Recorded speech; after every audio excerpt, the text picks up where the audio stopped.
Muy buenas tardes a todos los presentes. Les doy la más cordial bienvenida a quienes hoy nos acompañan en la presentación del libro Ganar con el Cuerpo, Experiencia e Identidad en el Comercio Sexual en Santiago de Chile, 1896 a 1940, de la académica del Departamento de Historia y Geografía, doctora Ana Gálvez Comandini. En primer lugar, saludamos a todas las autoridades que nos acompañan en esta ceremonia, colegas, amigas y amigos, en especial a la familia de Anita Gálvez, que hoy está aquí presente y la acompaña en esta importante jornada. El libro que presentaremos hoy, Ganar con el Cuerpo, Experiencia e Identidad en el Comercio Sexual en Santiago de Chile, 1896 a 1940, publicado por LOM Ediciones, es de autoría de Ana Carolina Gálvez Comandini, chilena, doctor en Historia por la Universidad de Santiago de Chile el año 2018, magíster en Historia por la Universidad de Chile el 2011 y profesora de Historia, Geografía y Educación Cívica por la Universidad Metropolitana de Ciencias de la Educación el 2001. Su especialidad es la historia de las mujeres con perspectiva de género y teoría feminista e interseccional. Sus principales temas de investigación y publicaciones se encuentran en torno al estudio de la prostitución femenina en Chile entre 1896 y 1940. Es investigadora Anit Fondesit, integrante de la Red de Historias Feministas y del Grupo de Investigación Historia y Justicia. Además, ha sido coordinadora y coautora del libro Históricas, Movimiento de Feministas y de Mujeres en Chile, 1850-2020, publicado por LOM el año 2021. También de varios artículos y capítulos del libro y, por supuesto, del libro que hoy estamos presentando. Actualmente se desempeña como académica del Departamento de Historia y Geografía de la Universidad Metropolitana de Ciencias de la Educación y es responsable del proyecto de vinculación con el medio, Seminario Permanente de Educación No Sexista e Interseccional de las Ciencias Sociales y las Humanidades, donde se vincula su práctica feminista con la educación. Para el Departamento de Historia y Geografía de la UMCE, la publicación de este libro resulta muy relevante, ya que forma parte de la producción académica de una docente que imparte docencia en el pregrado y que es formadora de futuras y futuros profesores en el área de Historia y la Geografía. Es importante destacar cómo el fruto de su labor investigativa es llevada al aula universitaria, promoviendo una calidad en la educación de forma crítica y reflexiva en el cuerpo estudiantil, profundizando en las áreas de género y feminismo a través de sus múltiples publicaciones que nos llenan de orgullo. Para iniciar esta presentación y conocer aspectos relevantes del libro que hoy presentamos, dejo con ustedes a nuestra primera invitada, Herminda González, en su calidad de vocera e integrante del directorio de Fundación Margen de Apoyo y Promoción de la Mujer, y también en su rol de punto focal titular de la Red de Mujeres Trabajadoras Sexuales de Latinoamérica y el Caribe. Fundación Margen de Apoyo y Promoción de la Mujer se dedica a la promoción y defensa de los derechos humanos de las mujeres trabajadoras sexuales a través de acciones de incidencia política y en sus propios espacios de trabajo, promoviendo, entre otras cosas, su organización gremial y políticas de autocuidado. Será Herminda quien dará cuenta sobre la importancia de la historia de las mujeres que ejercieron el comercio sexual en el pasado y sus vínculos con el presente a la luz de sus apreciaciones en torno al libro que hoy presentamos. ¿Aló? Hola, buenas tardes a todas y a todos. Soy Herminda González, vocera de Fundación Margen, pionera en mi organización de los años 90 y pionera en la Red Latinoamericana y del Caribe de Trabajadoras Sexuales. Bueno, en este momento agradecer a Anita por la invitación que nos hizo en participar en el prólogo de este libro, haciendo una reflexión sobre lo que ella escribe, que no es nada ajeno a nosotras de los cambios que ha tenido el trabajo sexual en antaño. Sigue siendo el mismo trabajo sexual con mujeres con historia, con mujeres con fuerza, con mujeres guerreras, y que no han sido invisibilizadas toda una vida. No es casual que hoy día recién se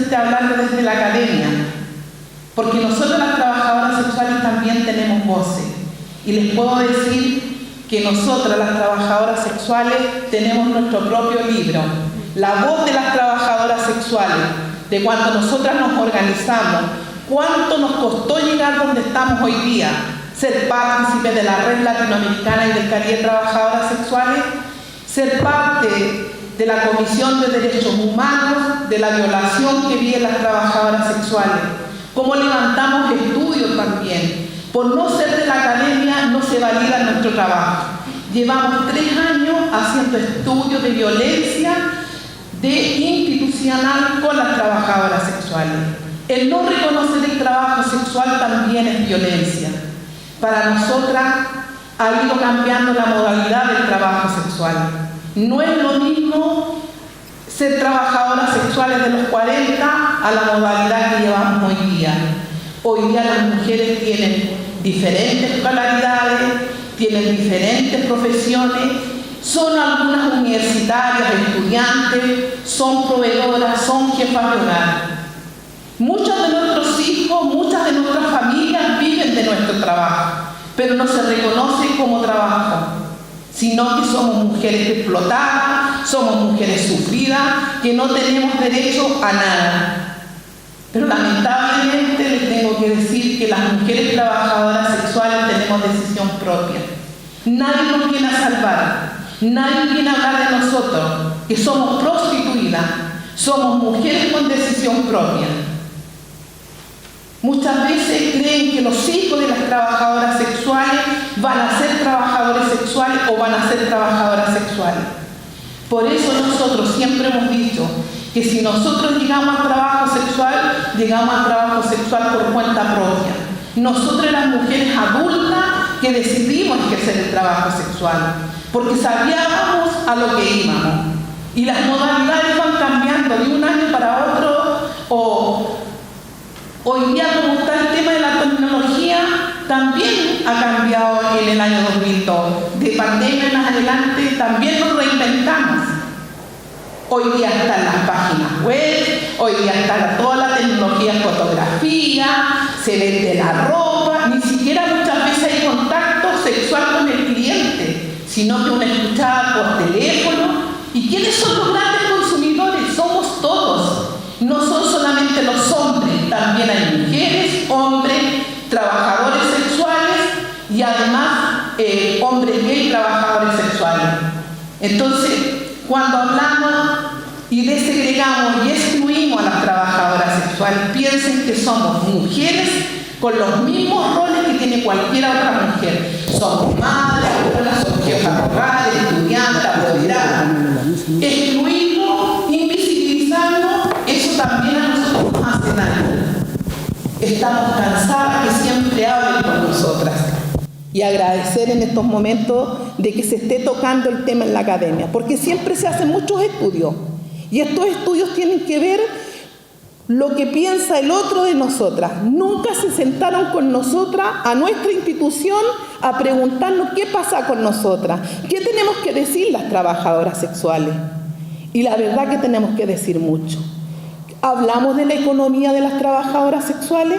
¿Cuánto deja la economía de las trabajadoras sexuales en el país? Nosotros hemos hecho estudios internacionales como Red Latinoamericana de los 14 países que componemos la región, lo que deja el trabajo sexual. ¿Quiénes son esta gente que maneja toda esta situación? ¿Por qué no regulan el trabajo sexual? Porque a ellos les conviene invisibilizar el trabajo sexual. Porque no es cualquier persona que está a cargo de algunos lugares, sino que son personas que también pertenecen al Estado. ¿Y quién es el violador más grande de las trabajadoras sexuales? Es la policía. Es la policía, es el Estado. ¿Por qué no nos reconoce como sujetas de derecho? Porque a ellos les conviene. ¿Quiénes son los que consumen más el servicio de una trabajadora sexual? Son las grandes personas más pudientes que tienen dinero. Porque en la imaginación de las personas creen que un cliente puede hacer o una clienta puede hacer lo que quiera con una trabajadora sexual. De aquí para adentro mando yo, de aquí para afuera manda el cliente. Aunque él me pague, yo transo lo que voy a hacer con él. Cada cual se especializa en diferentes situaciones de trabajo sexual. No todas las trabajadoras sexuales son escort, no todas las trabajadoras sexuales hacen sexo oral, no todas las trabajadoras sexuales trabajan dominati, todas tienen su experticia. Estamos hablando de las chicas escort, que son más preparadas, que tienen otro tipo de clientela. Las otras trabajadoras sexuales de Plaza Italia para abajo también tienen su especialidad. Y los hombres rotan y las mujeres rotan por todo este servicio de trabajo sexual. Porque si van a la escort, que está más arriba de Plaza Italia, va también a Estación Central. Porque una vez decía un cliente, le consultaba, porque yo en mis tiempos fui bailarina de guap, como también ha ido cambiando eso, y decía que él le gustaba ir donde estaban las mujeres más mayores porque aprendía de la sexualidad y del sexo con las trabajadoras sexuales, y le gustaba llevar a su hijo para que se hiciera hombre. Y muchas veces las trabajadoras sexuales no querían atender a sus hijos, llegaban con un arreglo con el muchacho de 18 años que recién estaba explorando su sexualidad y de que sí habían tenido relaciones sexuales y cosas que no concretaban para que el padre quedara satisfecho de que sí se había hecho hombre con su experiencia sexual con una trabajadora sexual. Entonces esas cosas no se conocen, no se dicen. Nosotros no queremos que nuestros hijos sean trabajadores sexuales o trabajadoras sexuales. No es porque sea malo, sino que tiene que ver con la discriminación, con el estigma. Porque lo hemos vivido, muchas de nosotros que nos atrevemos a dar la cara hoy día, es porque tuvimos que romper ese hielo. Sacar nuestra mochila que llevábamos por muchos años, de no decirle a nuestra familia, al entorno, que éramos trabajadoras sexuales. Porque a quien juzgaban eran nuestros hijos. La mayoría de las mujeres trabajadoras sexuales son mujeres separadas, padres ausentes, mujeres solteras, mujeres dueñas de casa, que han venido a ejercer el trabajo sexual esporádicamente, pero no asumen su condición de trabajadora sexual porque tiene que ver con la desegregación, con la exclusión. Hacíamos estudios, por ejemplo, con pobladoras, donde las propias trabajadoras íbamos a informar, educar en derechos sexuales y reproductivos. Y hablábamos de los trabajos sexuales. Y siempre ellas decían de que éramos cochinas, éramos quitamaridos, que no merecíamos ser madres. Pero el día que terminábamos esos talleres de estar 2 meses con ellas, descubríamos que eran trabajadoras sexuales por intercambio de sexo por conveniencia. Que transaban con el carnicero, con el semanero, con el verdurero. Entonces, este trabajo existe y no vamos a eliminarlo nunca. ¿Por qué hasta ahora sigue ejerciendo el trabajo sexual? Porque viene de antaño. Nunca lo hemos tratado de normalizar, de que se reconozca como un trabajo que tenga los beneficios que tenga cualquier otro trabajador o trabajadora. Hoy día las trabajadoras sexuales no pueden optar a un crédito hipotecario, no pueden optar a la universidad porque no tienen cómo declarar renta, tienen que pagar de un viaje todo lo que ellas tienen en los recursos. Ni siquiera hablarlo en la universidad que ejercen el trabajo sexual, porque si no son el cominillo de toda la universidad y las exponen a las compañeras. Nosotros dentro del gremio tenemos trabajadoras sexuales, antropólogas, sociólogas, abogadas, periodistas, que un día haciendo un taller con ella, invitamos a autoridades y cuando las compañeras se presentaban, que eran diseñadores de vestuario, que eran antropólogas, psicólogas, las autoridades no podían creer que tenían a una profesional frente de ellos diciendo que eran profesionales y además eran trabajadoras sexuales como por decisión propia. Entonces, ¿por qué cambiamos los estereotipos? ¿Por qué no cambiar esta mentalidad? Yo hoy día me siento orgullosa de quién soy. Nunca estuve en la universidad, no me dieron los medios para llegar a la universidad, pero sí hoy día doy cátedra y a mucha honra de decir de que nuestra historia tiene que quedar un legado en todos los espacios. Hoy día vamos a la OEA, hoy día estamos en la CEPAL, en la CEDAW, y vamos participando en distintos espacios internacionales, donde las trabajadoras sexuales tenemos voz. No es de los años 40, nosotros venimos haciendo historia de mucho, mucho antes, de quienes nos antecedieron, las cortesanas. El trabajo más antiguo del mundo, hoy día que no sea reconocido, es una vergüenza. Solo decir que nosotras, cuando habla Anita de ganar con el cuerpo, nosotros no ganamos con el cuerpo. Nosotros prestamos un servicio, aunque sea la escucha, aunque sea la mirada, aunque sea a través de la pantalla. No nos sigan estigmatizando. Si lo van a seguir haciendo en la academia, escuchen a las propias trabajadoras sexuales. Yo hoy día tengo mis años, estoy en proceso de egreso de mi organización, traspasando conocimiento, traspasando todo este trabajo que hemos hecho durante 30 años para que las próximas trabajadoras sexuales sean empoderadas y sigan luchando por sus derechos hasta que este trabajo sea reconocido como cualquiera otro. Gracias.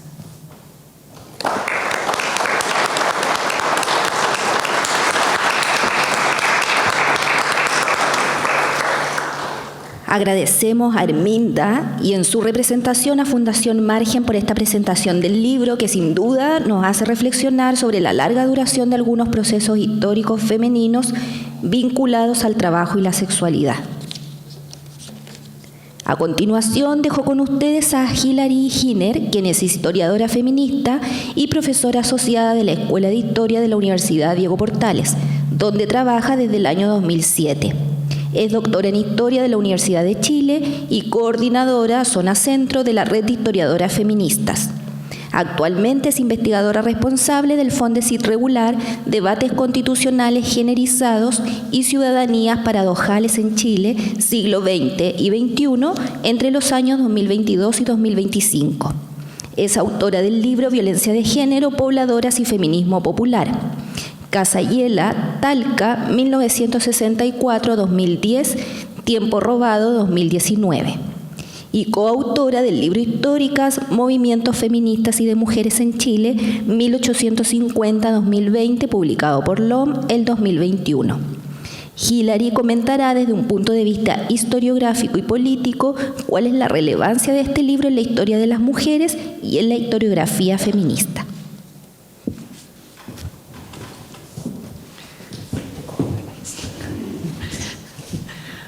Bueno, muchas gracias por la introducción y muchas gracias, Anita, por la invitación a comentar este libro. La verdad es que estoy muy, muy feliz de la invitación, más que nada también porque somos parte, ¿no?, de la red de historiadores feministas. Además, también trabajamos durante la pandemia el libro Históricas y fue una experiencia dura pero enriquecedora y encuentro que también estoy bien contenta con ese producto que hicimos en conjunto. Así que, bueno, voy a tratar, ¿no?, de en algo contribuir a la discusión y los comentarios sobre este tremendo libro. Agradezco también las palabras de una gran activista como Arminda González y por compartir con nosotros hoy día. Y quería partir tal vez también hablando, tal como me presentaron, ¿no?, de cómo la importancia de este libro justamente también para la historiografía feminista, porque algo que tal vez no se ha mencionado, pero yo creo que igual también vale la pena mencionar, es que si bien el trabajo sexual tal vez ahora sí está un poco más presente en la academia, yo diría que durante mucho tiempo no estuvo para nada presente. De hecho, creo que fue un tema bien complejo de trabajar. Y yo creo que también tiene que ver con esto de corrientes feministas que también eran como bien anti-trabajo sexual, ¿no? O sea, todo lo que ha sido la corriente más entre comillas, abolicionista, como se ha llamado, ¿no? en general, mira con bastantes malos ojos, ¿no? el trabajo sexual y de hecho en Chile o más generalmente en Latinoamérica hay bastantes feministas que tienen una perspectiva, digamos, como bien cerrada también, ¿no? respecto al trabajo sexual y por ende es como bien difícil de repente plantear un estudio de esta envergadura, ¿no? O sea, de un estudio súper serio, ¿no? Así sumamente feminista, de trabajar de esta forma tan sistemática. Entonces agradezco mucho este libro porque es una contribución muy importante a la historiografía feminista, la historiografía de las mujeres, la historiografía de género e incluso sexualidades, porque también toca, ¿no? Así como varios aspectos de esa historiografía. Es un estudio además que tiene fuentes muy diversas y que yo creo que también habla un poco de eso que se dice en el libro, ¿no? De esta necesidad de leer contra la corriente, ¿no? De leer como entre líneas, porque en muchos casos también estamos hablando de mujeres populares que de por sí son difíciles de repente encontrar en archivos, en este caso aún más, y donde efectivamente entonces hay, ¿no? Hay archivos judiciales, pero también hay prensa feminista, hay prensa nacional y también hay fuentes que encontré muy, muy ricas en términos de como más historia cultural, ¿no? Novelas, poesía, lira popular, hasta esculturas de cera, o sea que realmente encuentro que de alguna forma nos va dando como un panorama mucho más completo, ¿no? También del trabajo sexual en este periodo, que es básicamente el principio del siglo XX, ¿no?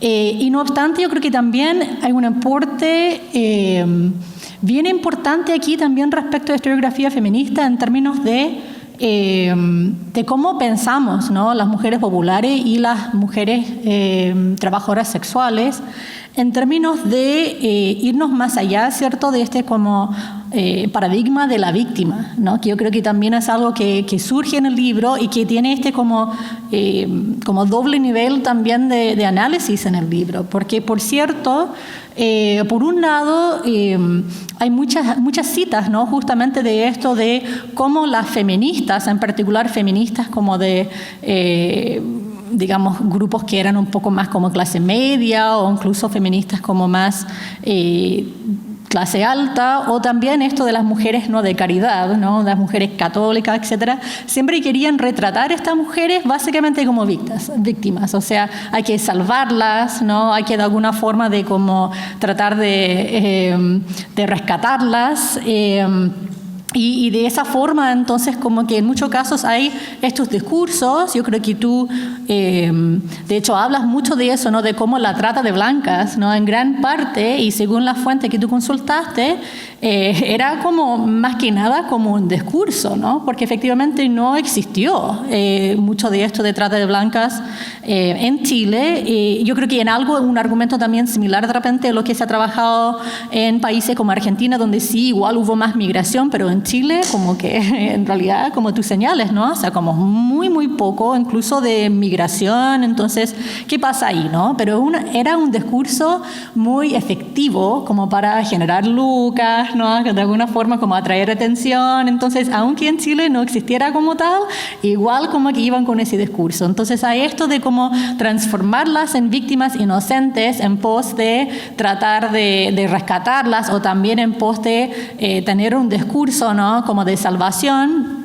Y a la misma vez también, incluso dentro de corriente feminista y también dentro de la historiografía, de repente también hay un poco eso de como las mujeres que entran en la historia es porque son víctimas, ¿no? Entonces son víctimas de violencia, son víctimas de las estructuras, de la pobreza, ¿no? Entonces yo creo que también algo que hace este libro, y lo hace muy bien, es también mostrar cuáles son, dentro de contextos como tú bien manejas muy bien, porque es un estudio, digamos, muy completo, donde podemos recorrer, ¿no?, esto así de cómo vivían, ¿no?, así como trabajadores sexuales de la época, ¿no?, cómo eran los prostíbulos, ¿no?, cómo eran las mujeres, las niñas también, cuando pasaban por estos distintos lugares, así como entre estos distintos encierros también, ¿no?, entre como esto de las aisladas, pero también esto de las cárceles, ¿no?, estos intentos de rehabilitación, la misma medicina, ¿cierto?, respecto a sífilis, ¿no? O sea, cómo estas mujeres de alguna forma también en estos espacios también de alguna forma están luchando, están resistiendo existiendo, ¿no? Y cómo muchas estrategias también son colectivas a pesar del tremendo estigma también, ¿no?, que existía en esa época, que significaba, como tú decías, en esa época no habían, ¿no?, esto de como sindicatos o esto como de organizaciones, o por lo menos no hay en las fuentes consultadas hasta ahora. Entonces, claro, a pesar de estar en un contexto muy, muy difícil, igual también podemos, ¿no?, de alguna forma ir encontrando ese tipo de resistencia. Y por supuesto que eso me recordaba, ¿no?, esto de como desde los inicios de la historiografía feminista, si pensamos en alguien como Gerda Lerner, ¿no?, en la creación del patriarcado, ella dice, de hecho, ¿no?, esto de que en muchos casos es un craso error intentar conceptualizarlas esencialmente como víctimas, ¿no?, a las mujeres dentro de la historia.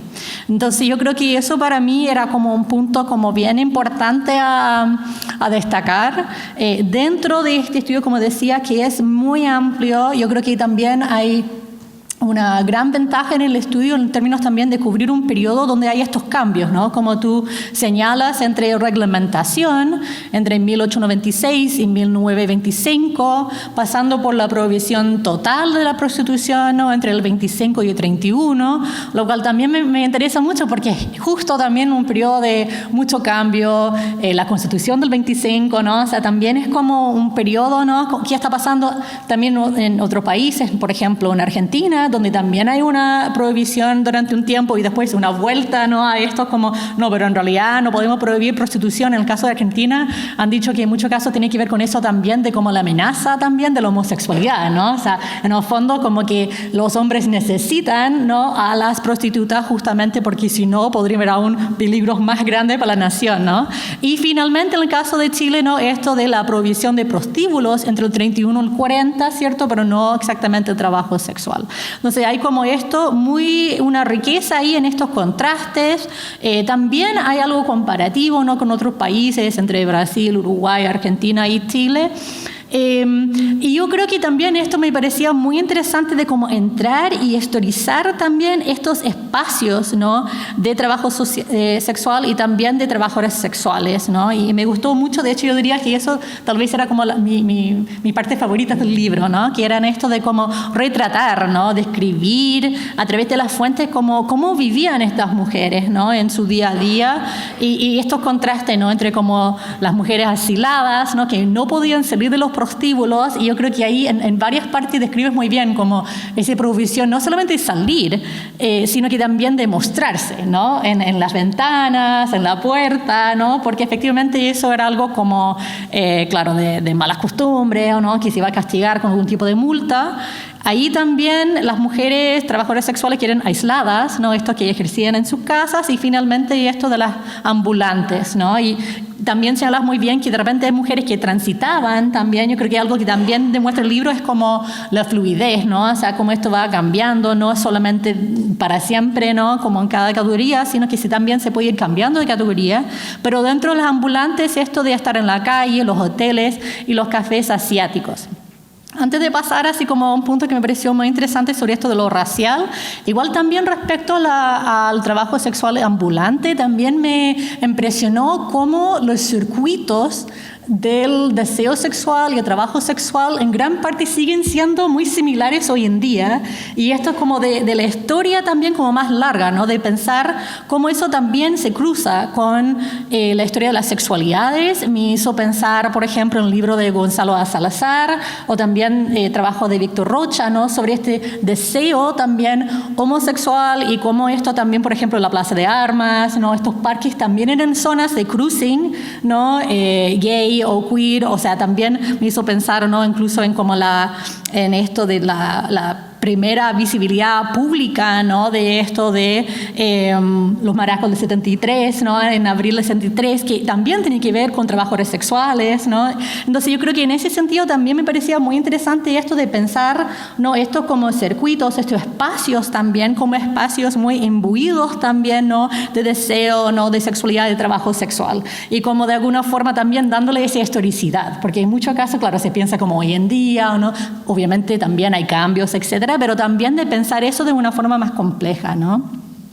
Y volviendo a ese punto sobre los cafés asiáticos, también me pareció fascinante. La verdad que nunca lo había pensado o como que no lo tenía muy presente, pero también me hizo pensar mucho en como el último trabajo de Heidi Tinsman sobre inmigración china, ¿no?, a Chile, en particular en el norte, y que tiene que ver también con la Guerra del Pacífico y esto donde efectivamente también cómo efectivamente migrantes chinos que habían estado en el sur de Perú terminaban, ¿no?, como llegando a Chile jurando lealtad justamente para escaparse de ser coolies, que era como un tipo de esclavitud, ¿cierto?, que existía ahí en muchos grandes como fincas o plantaciones, ¿no?, del sur de Perú. Y cómo también esta historia, que yo creo que tiene muchos cruces de género y de clase, también es una historia racializada, ¿no? Y yo creo que esto de los cafés asiáticos, y tú tienes, por ejemplo, como algo sobre un cafetín chino, se llama Criterion, que estaba en la calle Chiloé, que hablaba de Elena León de Lee, peruana de 35 años, esposa de Raúl Lee, chino, que trabajaba en Antofagasta. Y ahí habla justamente, ¿no?, de esto, de cómo está como este lugar, ¿no?, como de alguna forma de tratar de pasar, ¿no?, un poco más clandestino el trabajo sexual, pero en el fondo estaba como muy presente. Y también esto donde me hizo pensar en cómo en muchos lados de América Latina también el trabajo sexual también tenía implicaciones raciales, ¿no? Y ahí eso me hizo vínculo también con un trabajo de Swan Caulfield, ¿no?, sobre el nacimiento de Mangue, ¿no?, la raza, la nación y la política de la prostitución en Río de Janeiro, donde efectivamente también habla de esta escala de prostitución, donde las más blancas, ¿no?, las extranjeras, que eran llamadas como francesas, aunque generalmente eran judías, ¿no?, y eran del este de Europa, y de ahí también tener mujeres mulatas o pardas, que también tenía como lo exótico, y ahí asociándolas con la bohemia de una zona que era Lapa, la bohemia y también samba, etcétera, ¿no?, se llamaba como Montmartre de los trópicos. Y eso también en contraste, por ejemplo, pensando también en otro libro que salió hace un par de años de Sedilla Hartman, que es sobre mujeres negras en Harlem, y también habla un poco de eso, ¿no?, la importancia del trabajo sexual para mujeres que además en muchos casos eran no solamente oprimidas por clase, sino también por raza, post-esclavitud, ¿cierto?, como la segunda generación post-esclavitud, y donde el trabajo sexual también tenía eso, ¿no?, entrar y salir, y también esto de cómo ellas, dentro de ese contexto de trabajo sexual, también en muchos casos ocupaban el trabajo sexual como una forma de aproximarse más a la libertad. Y yo encuentro que eso también tiene algo aquí, ¿no?, como que ¿qué es la libertad para las mujeres populares de esta época, ¿no? Y como que me hizo pensar mucho también respecto a la libertad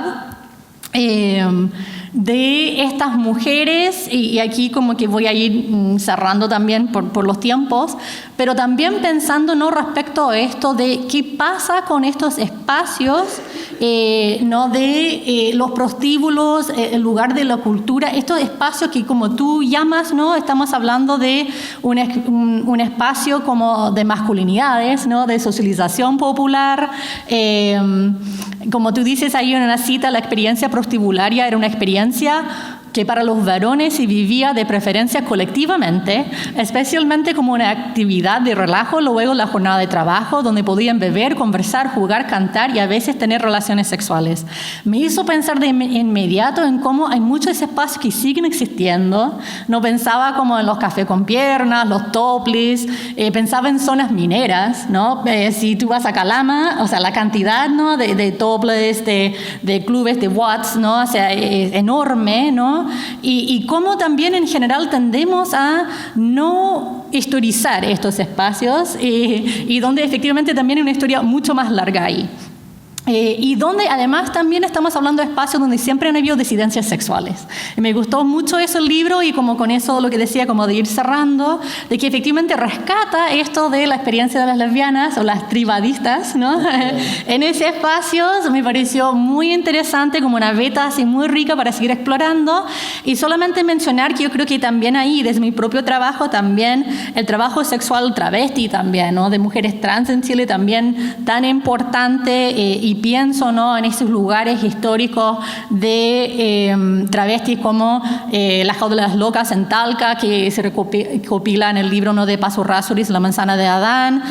Pienso en esta figura, ¿no?, de como regentes travestis también, que me parece muy interesante, como de estas mujeres que vienen a estos lugares, después de repente asumen liderazgos también, ¿no?, en el activismo. Pienso en grandes figuras como Yoconda Montero, por ejemplo, en Nefertiti en Iquique, o pienso en también mujeres de transgéneros por el cambio en Talca, que casi siempre han venido también de experiencias de trabajo sexual como travesti, y como los prostíbulos travesti también en espacios muy importantes de resistencia, ¿no?, y de socialización y de alguna forma como de familia, ¿no? Yo creo que también incluso la Camila Sosa, ¿no?, que tiene esto también en la literatura argentina recientemente, también nos ha señalado, ¿no?, mucho de esto, de cómo estos eran zonas de mucha resistencia, ¿no? Y cómo, volviendo a eso, ¿no?, cómo el trabajo sexual, que en muchos casos se construye solamente como una victimización o violencia de por sí, ¿no?, esta idea de como que las mujeres de por sí tienen que estar sufriendo, también para otras mujeres ese mismo trabajo sexual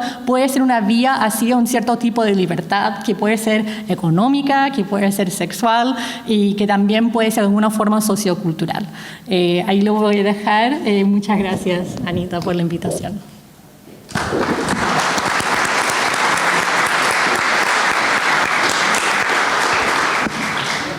Agradecemos a Hilary por este análisis histórico, historiográfico y también político de lo que Ganar con el Cuerpo representa en la historia de las mujeres en Chile. Siguiendo con esta ceremonia, a continuación dejo con ustedes a la autora del libro, que hoy presentamos, para que nos cuente cómo fue esta experiencia religiosa de escribir Ganar con el Cuerpo, experiencia e identidad en el comercio sexual en Santiago de Chile, 1896 a 1940, doctora Ana Gálvez Comandini. Primero quiero dar las gracias a Herminda, a Fundación Margen, a Hilary y a la Red de Historiadoras Feministas, porque han sido muy importantes en este proceso, muy importante para ir entendiendo las dinámicas del trabajo sexual, las dinámicas del comercio sexual en el pasado y en el presente, ¿no? Y agradecer también a todas las personas que están hoy día acá. Agradezco de verdad y muy sinceramente de corazón su asistencia, su presencia y su interés por este libro, que fue la tesis doctoral. Este libro se construye en función de la tesis de doctorado que dirigió el profesor Julio Pinto, que hoy día no puede estar acá, ¿no?, pero le mando un saludo a la distancia y agradezco mucho su guía en este trabajo. Y contarles que, bueno, el título del libro, Ganar con el Cuerpo, surge de las palabras de las mismas trabajadoras sexuales de fines del 19 y comienzos del 20. Y era como ellas definían su trabajo, su oficio en el comercio sexual.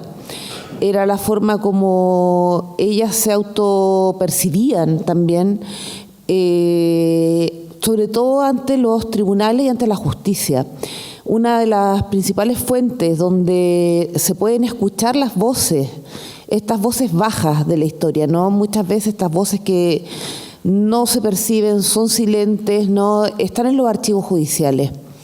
Las mujeres y las mujeres populares suelen dejar pocos registros históricos de primera mano o de primera fuente. Y tenemos que ir a buscarlas a documentos y archivos que son estatistas o estatales. Y ahí las encontré yo, ¿no? Las encontré en los archivos judiciales, las encontré declarando, pero no solamente declarando lo que el juez no preguntaba y quería saber de ellas, sino que también declarando experiencias de vida, cotidianidad, experiencias laborales, ¿no? Declarando en el fondo cómo era su vida. Y esa es la riqueza que yo quise rescatar en este texto. Escuchar, como decía Herminda, no lo que dicen los médicos, porque ya tenemos un texto importante, por supuesto que lo rescato, ¿no?, de Álvaro Góngora, que trabaja la visión de las élites sobre el comercio sexual en esta época. Este libro lo que intentó rescatar y intenta rescatar, y creo que en alguna forma lo logra, es las voces de las trabajadoras sexuales, pero en el pasado. unas voces que nadie se había preocupado, a nadie le había importado rescatar o recuperar, porque simplemente se pensaban que eran sujetas y mujeres sin historia. Y aquí lo que se logra ver es que hay una historia, y una historia de muy larga duración de estas mujeres, y las encontramos hablando en los archivos judiciales. Como bien decía Hilary, haciendo un trabajo a veces de joyería, de lectura a contrapelo, de lectura en reversa de los textos, ¿no?, que se estaban revisando, porque buscando entre líneas lo que se dice, lo que no se dice, y también cómo se dice lo que se dice, ¿no? Y a partir de eso poder reconstruir su experiencia, a partir de eso poder reconstruir su identidad, pero a partir de sus propias voces. Y por eso el libro da tanta importancia a los vínculos y a las relaciones sociales que establecen, ¿no?, las mujeres que trabajaban en los burdeles de la época. Cómo se relacionaban entre ellas, cómo se relacionaban con las comunidades donde estaban instalados los mismos burdeles, cuál era el espacio o el dinamismo económico, cómo se movía mucho dinero y se mueve a través del comercio sexual. ¿Por qué era tan importante para las municipalidades reglamentar el comercio sexual?, ¿no? Y era tremendamente importante, y una de las conclusiones del libro es porque las multas, principalmente que se pasaban a los prostíbulos, ¿no?, era lo que dejaba gran dinero en las arcas fiscales, por ejemplo. Entonces, todas estas lecturas, ¿no?, estas lecturas a contrapelo, estas lecturas en reversa, este cruce de muchas fuentes, ¿no?, fuentes judiciales con fuentes de prensa, con las fuentes de la Oficina de Casa de Tolerancia. Se crean oficinas de Casa de Tolerancia en 1900, justamente para ejercer una regulación y un control sobre el comercio sexual en Santiago y en otras ciudades. A través de estos cruces, ¿no?, a través de esta historicidad, a través de las conversaciones con Margen, ¿no?, con Herminda, con Pepa, de cómo hay procesos que están presentes a fines del 19 y comienzos del 20 y que permanecen también hoy día, procesos de muy larga duración, ¿no?, con respecto a la sexualidad, al comercio sexual.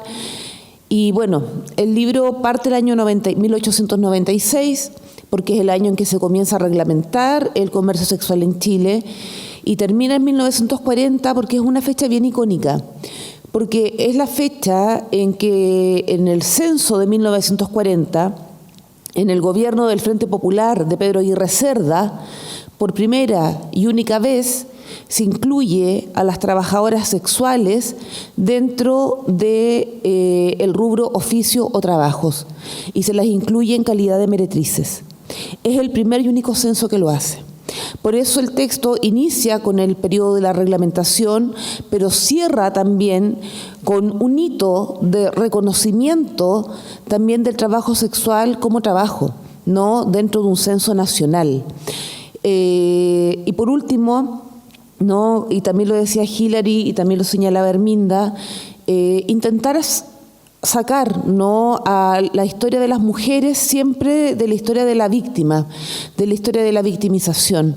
Lo que yo encontré en el libro y lo que yo encontré en las fuentes, lo que encontré en los archivos, fueron mujeres jóvenes que emigraban a las ciudades, ¿no?, a fines del 19, comienzos del 20, que venían en busca de oportunidades laborales, y frente a la explotación laboral capitalista de la lavandería, de la industria, del planchado, no veían en el comercio sexual una opción laboral más de supervivencia en las ciudades, como eran otros tantos trabajos que ellas ejercían, pero un trabajo que les daba mejor remuneración, ¿no?, y mucha mayor libertad para movilizarse, moverse, etcétera.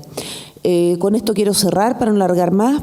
Espero que les haya interesado el libro. Agradezco mucho los comentarios, agradezco mucho a las presentadoras por su lectura, por el trabajo que hicimos también en conjunto para poder escribir los prólogos, ¿no?, por su generosidad, básicamente por su generosidad.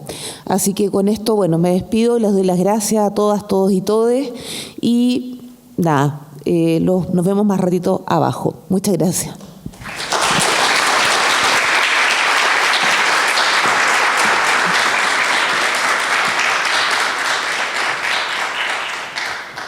Durante esta presentación hemos tenido la oportunidad de escuchar los comentarios de Herminda y Hilary, quienes desde diversas perspectivas, tanto desde el trabajo sexual como desde la academia, han promovido nuestro interés por leer el libro de la doctora Ana Gálvez, quien a su vez también ha compartido lo que ha significado escribir este texto al alero de su tesis doctoral, lo cual nos deja a todos, todas y todes muy entusiastas por conocer su contenido en profundidad. En consideración a ello, es que invitamos a todos los asistentes a visitar el stand de LOM en el hall central, donde podrán adquirir el libro. Antes de despedirnos y dar las gracias por acompañarnos en este importante evento del cual nos sentimos muy orgullosos y orgullosas, queremos agradecer vuestra presencia e invitarles a compartir un cóctel en el jardín del Salón de Honor. Tengan todos, todas y todes muy buenas tardes y muchas gracias por su asistencia.